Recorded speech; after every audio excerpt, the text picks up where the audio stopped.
영어로는 Regional Comprehensive Economic Partnership. 그래서 우리 정부는 여기 이제 태국 뭐 저쪽 인도네시아, 말레이시아 이런 데들을 그 아세안 10개 국가입니다. 여기 이제 10개 나라하고 우리나라, 중국, 일본, 호주, 뉴질랜드, 인도 그래서 16개 나라가 참여하는 메가 FTA입니다.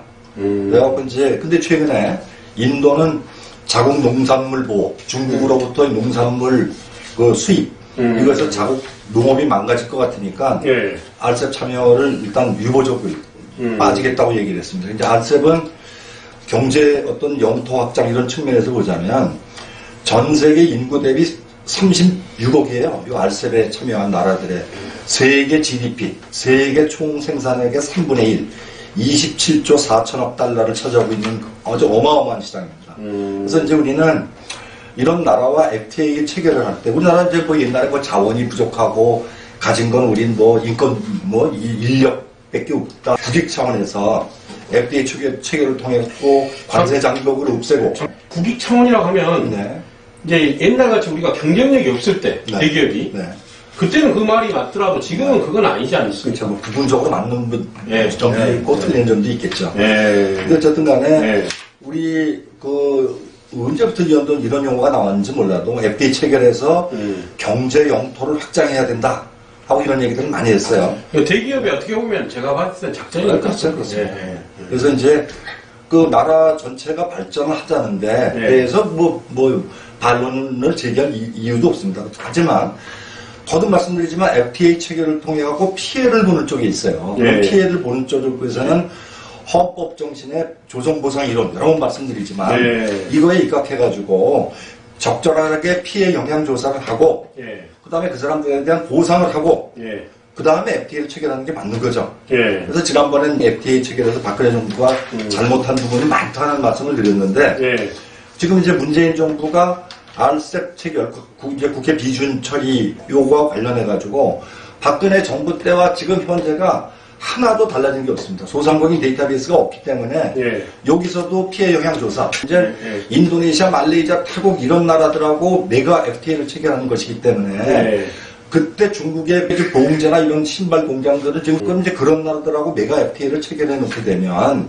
이 나라로부터 이제 엄청나게 이제 무관세로 우리나라에 이제 그 저가 상품들이 들어오지 않겠습니까? 동대문 시장 같은 데가 나만 알 수가 없겠죠. 동대문 FTA 하면 다 잘 사는 줄 알았어요. 그러니까 새마을운동은 RCEP에 참여한 서명한 국가들 이런 데들은 우리와 비교할 수 없을 정도로 인건비가 쌉니다. 이 사람들한테 우리 시장을 무관세로 FTA 체결해서 여러 개를 누리면 지금 뭐 그렇지 않아도 망가져가는 동대문 시장, 그 다음에 우리나라의 소공인들 급속도로 망하게 되겠죠. 방한 뒤에서 통계조사 하면 뭐합니까 지금? 얼른 통계조사가 돼서 그 조정보상의 원칙에 의해서 소공인들이 얼마나 피해가 있고 돈을 주기보다는 꼭 어떻게 살아남을 수 있는 방법을 그렇습니다. 교육을 시키고 우리가 뭐 그런 컨텐츠도 만들고 그런 부분들을 좀 해야 되지 않을까 싶습니다. 그러면 우리가 직불금은 줬잖아요. 그러면 직불금은 농민들한테 줬는데 소공인들한테 뭘 주면 좋겠습니까? 일단 뭘 주려면 피해 영향 조사를 정확하게 해야죠. 그러니까 통계 기비 구축하는 게 그렇게 급한데 박근혜 정부 때부터 지금 이때까지도 통계청, 지자체들은 그 소상공인 통계가 없어요. 그러니까 뭐 얼마 줘야 되는지 뭐 말재간이 있습니까? 그 이후에 중국과 FTA 체결하면서 벌어졌던 그 정부의 행태가 5년이 지나도 아무것도 고쳐진 게 없다는 거죠. 정부는 바뀌었는데 공무원들이 안 바뀌니까 계약직은 바뀌지만 정규직은 안 바뀐다. 그러니까 정책이 안 바뀐다. 정책이 똑같은 겁니다. 저는 그렇게 생각하고요. 지금 소상공인들 사이에서는 참 아이러니하게 두 가지 이제 생각을 마음속에 쥐고 있는데 그 중에 하나가 뭐냐면 장사 안 된다고 얘기하고 다니지 말아라. 어디입니까? 동대문? 동대문뿐만이 아니라 얼마 전에 동대문 갔다 오셨다 했죠? 네, 전통시장 동대문 다 그렇습니다. 뭐 그러면 팔아먹어야 되니까. 그렇죠. 권리금이 떨어지니까 장사 안 된다고 하지 말아라. 그럼 정부 지원금 좀 받아가지고 장사 잘해라. 집값 올라간다. 월세가 올라간다는 거예요. 자, 정부 지원금을 받아서 장사를 좀 잘해 먹으려고 하면 집주인이 장사 잘 돼. 그러면은 월세 올리고. 젠트리피케이션. 그러니까 지금 저희 친구들끼리 하는 얘기가 앞으로 가면 파출소고 뒤로 가면 경찰서입니다. 도둑놈이 도망을 가야 되는데 앞으로 가면 파출소가 나오고 뒤로 가면 경찰서가 나오는 거죠. 아니 뭐 동대문에 지금 뭐 FTA 체결 뒤로 그전에는 우리나라 제품도 많이 입고 있었는데 체결 전과 후에 예를 들어 이제 양복 한 벌이 우리나라가 만드는 게 10만 원이라고 치면 만 원이면 가져온대요. 그러니까 뭐 경쟁이 안 되는 겁니다. 다만 그 안에서 뭐 젊은 친구들이 디자인이나 컨텐츠를 개발을 해서 뭐 경쟁력을 강화해야 된다는 측면도 있지만 뭐 기본적으로 안 되는데 뭐 가격적으로 경쟁이 안 되니까 어렵다는 거죠. 동대문에 대형사가 몇 개나 있습니까? 그렇게 뭐 훨씬. 예, 과거에 동대문 시장이 그 33개가 아시아의 메카로 돼 있는데. 아, 그렇죠. 네, 그랬었죠. 예, 지금은 아주 그냥 회복 불능의 상태라고. 그 지인의 얘기만 듣고 파악하기는 어렵지만, 지금 과거 동대문이 아닙니다. 근본원이 뭐라고 생각하세요? 그거야 뭐, 인력산 외국 제품, 어느 나라로 지칭하는 그러니까 이제 소장님이 말씀하셨던 한중 FTA 영향으로 지금 이제 그렇게 되는 거다. 그렇죠. 그러한 FTA 체결로 인해서. 옛날 그 삼성경제연구소 보고서를 보면 동대문 시장이 기대서 먹고 사는 사람들이 100만 명이라는 얘기를 들었어요. 100만 명? 그 정도 되죠. 왜냐면 지방서까지 다 올라가니까. 그러니까. 그런데 이제 그 시장이 동대문이 망가지는 건, 동대문 FTA 갖고 동대문 시장만 망가지는 게 아니거든요. 저가 제품이 들어와가지고 로드 시장, 전통 시장 다 피해를 입게 마련인 것이고 정확하게 정부도 그 통계를 못 만드는데 제가 어떻게 그러니까 지금 이제 제가 일례로 비교를 해드릴게요. 동대문 옆에 뭐가 있어요? 남대문 옆에 명동 있잖아요. 명동. 옛날에 명동을 가면 쭉 길거리 가판 하신 분들 있죠. 그분들이 여러 가지 다 팔았어요. 지금 하나 맞춰보십시오. 거기 지금 뭐만 파는지. 지금 없어요. 있어요. 근데 먹는 것밖에 없어요. 먹는 거. 옛날에 거기에 인형도 있고 액세서리도 있고 다 있었어요. 근데 지금은 다 먹는 거예요. 그러니까 그만큼 이제 더 치열해지고 권리금도 엄청 그때는 셌거든요. 그게. 근데 지금은 거의 다 떨어지고 그 당시에는 그런 것들이 엄청나게 그렇게 활성화가 돼 있었는데 이렇게까지 무너질 줄 몰랐잖아요. 동대문 남대문이 그러죠? 몰랐을까요? 이렇게 뻔한 얘기인데 그걸 몰랐을까요? 그럴까요? 그러면 알셉도 지금 어떻게 보면 숨기고 있는 거 아닙니까? 그러면 알고 있다 하면 그 뒤에 알고 있다 하면 숨기는 거고요. 그러면 이제 이거를 문재인 대통령이 아냐 모르냐에 따라서 이것도 이제 공무원들이 되게 편을 들어서 지금 하는 거나 마찬가지다. 그러면 알셉은 어떤 식으로 해야 될까요? 앞으로? 그러니까 지금 정부가 사인은 했지만 요건 이제 그 FTA는 조약입니다. 국가 간의 조약. 조약은 국내법이 우선합니다. 그렇기 때문에 꼭 국회 비준 처리를 국회 동의를 받아야 됩니다. 그런데 지금 아직 다행히 국회 동의는 못 받았어요. 그럼 지금이라도 박근혜 정부가 실수했던 거, 못했던 피해 영향 조사하고 그 피해를 입은 중소상공인들에 대해서 적절한 보상을 하고 그때까지 비준 처리하지 말아야죠, 국회에서. 일단 데이터가 완성이 될 때까지는 제가 봤을 때 하면 안 된다. 제가 보기에는 대기업이 아무리 투자를 늘린다 하더라도 안 늘어납니다. 일자리는. 그러면 지금 소상공인 일자리를 지켜야 된다 이런 얘기잖아요. 그렇습니다. 이게 중요한 얘기고. 그렇습니다. 그리고 우리가 지금 저번에 나갔던 대형마트 입점이나 이런 것들도 뭐 다행히도 롯데마트가 오늘 지금 소식을 보니까 200여 개 줄인다고 하는데 그거에 대해서 솔직히 저는 너무 비열하다고 지금 생각하는데. 같은 생각입니다. 어떻게 이제 이렇게 기사가 올라왔어요. 롯데마트 200개 점포 줄인다고. 그걸 왜 언론사에서 왜 대기업 마트 숫자 줄이는 거를 걱정을 합니까? 이 사람들 좀 더 올려주십시오. 카메라 보이게. 이렇게 하면은 헤드라인을 어떻게 했냐면 롯데쇼핑 매장 200여 개 정리. 직원들은 어떻게 하고 헤드라인은 작지만 밑에 직원을 걱정하는 건 또 한 줄밖에 없어요. 이 회사 걱정이에요. 지금 200여 개 줄인 데에 있어서 경쟁력이 다른 데보다 떨어진데 이제 일단 뭐 코스트코나 이런 데가 뭐 이제 들어옴으로써 피해를 보니까 그런 지역에서 경쟁을 하다가 이제 밀리는 거 아니에요. 배달의 민족 문제도 있지만 온라인 쇼핑몰로 이제 강화시켜서 디지털 소상공인들을 더 이제 압박하기 위해서 거기에 투자하겠다 이런 포석이 지금 볼 수 있잖아요. 그렇습니다. 대형마트가 개점을 할 때 가장 내세우는 게 일자리 창출입니다. 그동안 그럼 일자리 창출을 한다고 매장을 이렇게 확장을 해놓고 이제 자르는 겁니다. 어차피 이 사람들 도태될 거 아니겠습니까? 뭐 어찌됐든 간에 뭐 그렇게 판단하고요. 그러면 이제 롯데만의 일은 아닐 것 같고 운영하는 대기업들이 아마 점포를 점점 줄여야 되고 뭐 신세계 이마트 같은 경우에 작년에 뭐 적자까지 났다는 뭐 적자 났습니다. 있었으니까 그러면 이제는 일자리를 만든다고 그렇게 홍보하면서 대형마트를 개점을 하고 이제는 문을 닫으면 그러면 전통시장이나 죽지 않게 골목상권이나 소상공인들이 죽지 않게 좀 삼성이나 잘했으면 그나마 일자리라도 보존이 될 텐데 700개가 진출을 해서 그동안 없어진 일자리 소상공인들 일자리가 얼마나 사라졌겠습니까? 그런 얘기는 하나도 안 하고 왜 저렇게 뭐 기사 타이틀을 저렇게 달아가지고 소상공인들이 그동안 그냥 수만 명들이 협업한 것들은 그런 것에 대해서는 얘기는 안 하고 매장 200개 정리해서 7,000명 직원들 일자리 걱정만 합니까? 저게 언론입니까? 그러니까요. 참, 그럼 본론으로 돌아가세요.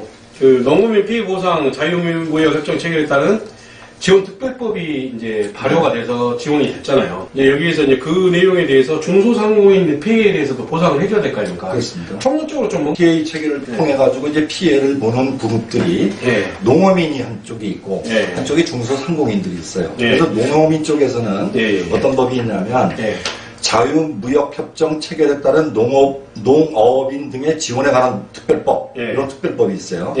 여기 이제 4조 1항에 보면 뭐라고 돼 있냐면 정부는 협정의 이행으로 피해를 입거나 입을 우려가 있는 농어민 등을 효과적으로 지원하기 위하여 자유무역협정 이행에 따른 농어민 등 지원에 관한 종합대책을 수립해야 한다. 이렇게 돼 있고 이건 이제 여기서 중요한 점이 뭐냐면 농어민이 정부에다 요청을 하지 않아도 정부가 적극적으로 나서서 피해 영향 조사를 해야 되고 직불금 등을 지급해야 될 의무가 명시적으로 규정이 되어 있습니다. 이게 이제 농어민을 위한 거고요.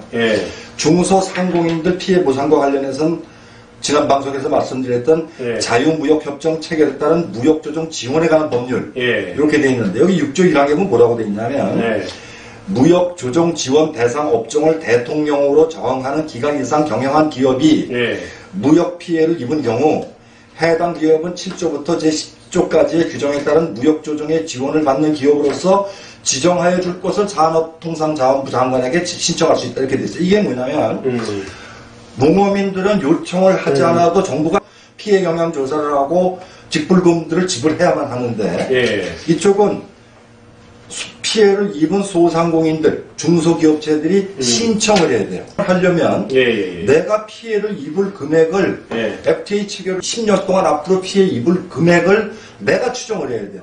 현실적으로 소상공인들이 아까 말씀드렸던 보험제 공장 이 아주머니들이 피해 영향 금액을 이걸 신청할 수 있겠어요? 요건도 무지 까다로워요. 이거 지정받는 하지 말라는 얘기죠. 여기서 직접적인 증거가 있어야 돼요. 그리고 또. 근데 허라는 얘기입니까? 하지 말라는 얘기입니까? 기업 보세요. 아까 뭐라고 그랬냐면 기업이 피해를 입을 기업이 신청을 하게 돼 있어요. 그러면 아까 말씀드렸던 그 보험제 공장 아주머니가 그 기업입니다. 그것도 그 사람 그 사업자 등록증이 없어요. 그 사람이 개별적으로 정부가 대응을 해야 돼요. 가능한 얘기입니까? 어떻게 생각하십니까? 현장에서 얘기 한번 해주십시오. 이 내용도 몰라요. 이 내용도? 네. 어떻게 피해 보상을, 피해 입은 거에 대해서 신청할지? 당연히 중국이랑 짠 물건이 많이 들어와서 내가 일자리가 없어지는구나. 그렇게 생각을 하고 있는 거죠. 자, 그럼 소장님. 그렇잖아요. 이게 농민과 소상공인과 모르겠어요. 농민들이 당연히 우리 농사 천하지대본 옛날부터 그래서 보호해야 된다고 하지만 경제의 중추적인 역할을 하고 있는 일자리를 맡아서 하는 소상공인들이 이 정도까지 무시되고 멸시돼야 되는 상황에 어떻게 하면 좋을까요? 그러니까 법을 바꿔야죠. 법도 아까 농민을 위한 그런 정도를 바꿔야 되고 농어민 우리 인구 비중이 5%가 안 됩니다, 우리나라에. 근데 소상공인 비중이 25%예요. 전체 비중 중에. 너무 많아서 그렇지 않을까요? 안 바꾸면 더 망해야 된다니까요. 더 망해야 돼.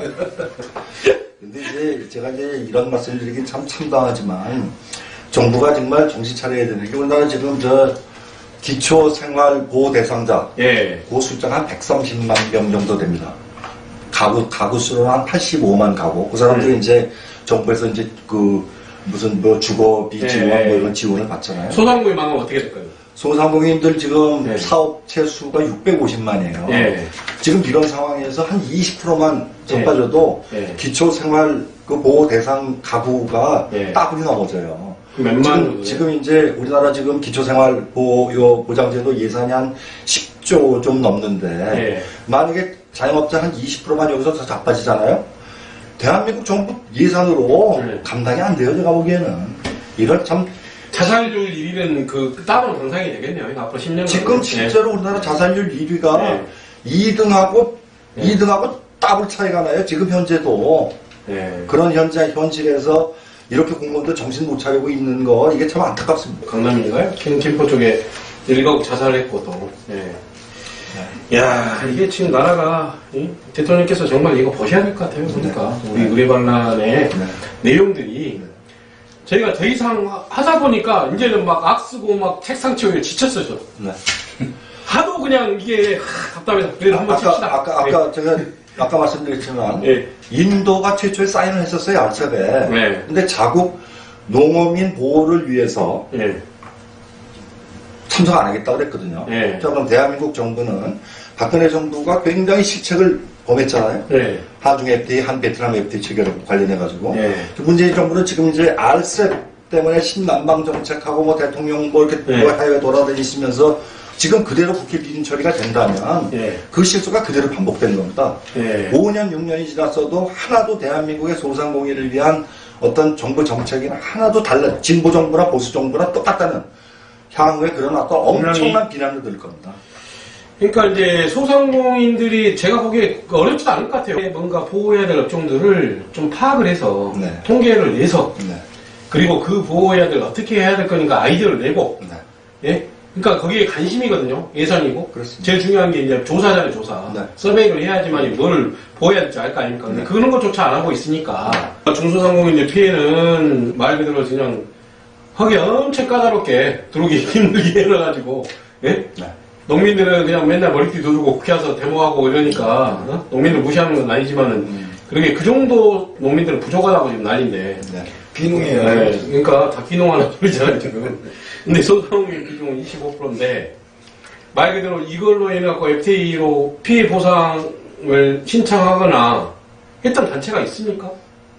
제가 봤을 때는 규모가 되는데 신청한 데도 있었겠죠. 근데 소상공인 단체들은 네. 그런 아까 왜 인건비, 그 원가 경쟁력이 없는 데들은 네. 단체 구성하기 힘들어요. 단체 구성하려고 그러면 월회비 단돈 10,000원이라도 내야 될 거 아닙니까? 예.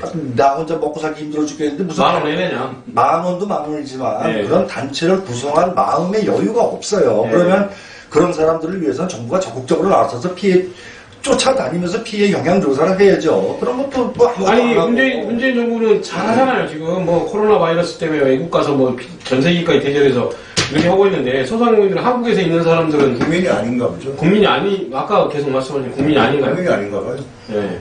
이런 대책을 세워가지고 정말 앞으로 어떻게 해야 될지 이 공약에 꼭 넣어야 됩니다. 이거. 근데 왜 국민이 아닌데 왜 전통시장에 왜 가죠? 그러니까요. 근본적인 대책이 좀 정말로 절실하고 그렇습니다. 예, 상황이 좀 필요하네요. 알셉 되기 전에 네. 정말 그런 통계라도 네. 내서 네. 특별히 네. 그리고 이제 저희들은 건의를 해야 되겠죠. 에 대해서 좀 만들어 주시라. 좀 집행했으면 좋겠어요. 있는 규정이라도. 규정이라도. 이걸 협정 체결했다는 예. 무역 조정 지원에 관한 법률. 예. 네. 있는 그 사항이라도 그 전에 이제 뭐 농민들이 직불금해서 자기네들 그 숫자까지 나오듯이 네. 소상공인들이 숫자가 나올 게 뭐 통계조사? DB가 없어서 못했다고 했잖아요. 네. 그럼 지금이라도 DB 조사를 해서 네. 작년 뭐 10년까지도 안 말하고 올해 내년에 얼마까지 하겠다. 네. FTA 피해 보호 그렇죠. 보상이 내지는 그걸 해야죠. 지원책 그걸 만들어내라는 거죠. 그거 만들어낼 수 있을까요? 그 못할 것 같아요. 더 망해야 되는 네. 거지 참. 더 망해야 돼. 더 망해 만들 거니까. 우리나라는 지금 우리 저 FTA 이런 거 체결을 하면서 예. 우리 통관 제도나 이런 게 많이 바뀌어가지고 지금 또 왜 따이공들이라고 중국 왔다 갔다 하는 배로 싣고 오는 것도 있잖아요. 그런 거 통계 잡힙니까? 옷 싣고 오는 거? 네, 그죠. 안 되죠. 네, 그런 것까지 포함해가지고 사업자 등록증 없는 이런 데들, 그런 열악한 공제 공장까지 정부가 앞으로 파악해야죠. 대한민국 국민이라면 당연히 해야죠. 정부가. 그리고 봉지 정부가 좀 나선다면 그 지역에 특화된 산업으로 좀 뭔가 해서 갈 수 있게끔 만들고 거기에 뭐 캐릭터처 많이 있잖아요. 자치단체마다 뭐 어디면 무궁화면 무궁화 어디면 또 이런 식으로 해가지고 뭔가 만들어낸다고 뭐 아이디어를 내놓으면 아니 이상한 데다가 무슨 거리 조성한다 해갖고 그 사람 한 명도 안 간 데다가 무슨 몇십억씩 투자할 게 아니고 그죠? 스마트 보급률이 전 세계 1등 아닙니까? 그러니까요. 그걸 홍보하게끔 만들어서 홍보하는 사람들 돈도 좀 충분히 소상공인들하고 엮어가지고 해내고 그런 것들을 우리 저 IT 전문가시잖아요. 또 우리 저기 유원 소장님은 저기 회계사의식이잖아요. 어? 제가 그런 거 좀 만드셔갖고 정부에 건의 좀 하십시오. 제가 봤을 때는 그래야 될 것 같습니다. 건의 좀 해야죠. 아니 국회로 가시든지. 건의하면은 듣습니까? 누가 건의하는데. 아니 국회 가서 국회의원 배치 다시고 하셔도 하셔야 될 것 같아요. 보니까 이건 진짜 아이고 진짜 욕만 나오네 계속. 국회의원 되면 할 수 안 하는 거예요? 아니 국회의원 되면 또 안 하시겠지. 할수 갑이 되면 울편 들겠어요? 안 하지? 무슨 얘기가 있다 그래서 예? 제가 여쭤보세요. 국회의원이 되면 할 수 있습니까? 아니면 못합니까? 못하죠. 법을 여러 명이서 만들어야 되는데. 아무튼 쓸데없는 얘기 그만하고요. 오늘 여기서 방송 마치겠습니다. 감사합니다.